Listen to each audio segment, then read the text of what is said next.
ಇವತ್ತು Sunday double header ಮ್ಯಾಚ್ಗಳು ನಡೆಯಲಿವೆ. ಮಧ್ಯಾಹ್ನ 3:30ಕ್ಕೆ ಒಂದು ಮ್ಯಾಚ್, ಸಂಜೆ 7:30ಕ್ಕೆ ಮತ್ತೊಂದು ಮ್ಯಾಚ್ ನಡೆಯಲಿದೆ.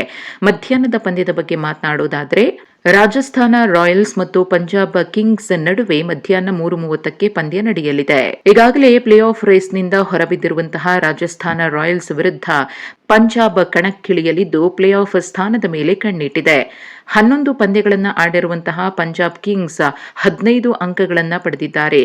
ಮುಂದಿನ 2 ಪಂದ್ಯಗಳನ್ನು ಗೆದ್ರೆ ಅವರು ಪ್ಲೇ ಆಫ್ಗೆ ಹೋಗುವಂತಹ ಹಾದಿ ಸುಲಭವಾಗುತ್ತೆ. ಒಂದು ವೇಳೆ ಒಂದು ಗೆಲುವನ್ನ ಕಂಡ್ರೂ ಕೂಡ ನಾಕ್ಔಟ್ ಹಂತಕ್ಕೆ ಪ್ರವೇಶಿಸುವ ಅವಕಾಶ ಸಿಗಬಹುದು. ಹಾಗಾಗಿ ಇನ್ನುಳಿದ ಪಂದ್ಯಗಳನ್ನ ಪಂಜಾಬ್ ಗೆಲ್ಲಲೇಬೇಕಾದ ಒತ್ತಡದಲ್ಲಿದೆ. ಇನ್ನು ಪಂಜಾಬ್ಗೆ ಇವತ್ತಿನ ಮ್ಯಾಚ್ನಲ್ಲಿ ಇಬ್ಬರು ಪ್ರಮುಖ ಫಾರಿನ್ ಪ್ಲೇಯರ್ಸ್ ಅನುಪಸ್ಥಿತಿ ಕಾಡಲಿದೆ. ಮಾರ್ಕಸ್ ಸ್ಟೋನಿಸ್ ಮತ್ತು ಜೋಶ್ ಇಂಗ್ಲಿಷ್ ಇಬ್ರು ಕೂಡ ಈ ಪಂದ್ಯಕ್ಕೆ ಲಭ್ಯವಿಲ್ಲ. ಇನ್ನು ಮತ್ತೊಂದೆಡೆ ಆಡಿರುವಂತಹ 12 ಪಂದ್ಯಗಳಲ್ಲಿ ರಾಜಸ್ಥಾನ ರಾಯಲ್ಸ್ 3ರಲ್ಲಿ ಗೆದ್ದು ಅಂಕಪಟ್ಟಿಯಲ್ಲಿ 9ನೇ ಸ್ಥಾನದಲ್ಲಿದೆ. ತಂಡಕ್ಕೆ ಇದು ತವರಿನಲ್ಲಿ ಈ ವರ್ಷದ ಕೊನೆಯ ಪಂದ್ಯವಾಗಿದ್ದು, ಸಂಜು ಸ್ಯಾಮ್ಸನ್ ಗಾಯದಿಂದ ಚೇತರಿಸಿಕೊಂಡಿದ್ದು ತಂಡಕ್ಕೆ ವಾಪಸ್ ಆಗಿದ್ದಾರೆ. ಅವರೇ ತಂಡವನ್ನ ಮುನ್ನಡೆಸಲಿದ್ದಾರೆ ಕೂಡ. ಇನ್ನು ಇವತ್ತು ಸಂಜೆ 7:30ಕ್ಕೆ ಮತ್ತೊಂದು ಪಂದ್ಯ Delhi capitals versus Gujarat Titans. Arun Jaitley ಕ್ರೀಡಾಂಗಣದಲ್ಲಿ ನಡೆಯಲಿರುವ ಈ ಪಂದ್ಯದಲ್ಲಿ ಗೆದ್ರೆ ಗುಜರಾತ್ ಅಧಿಕೃತವಾಗಿ ಪ್ಲೇ ಆಫ್ಗೆ ಎಂಟ್ರಿಯನ್ನ ಕೊಡಲಿದೆ.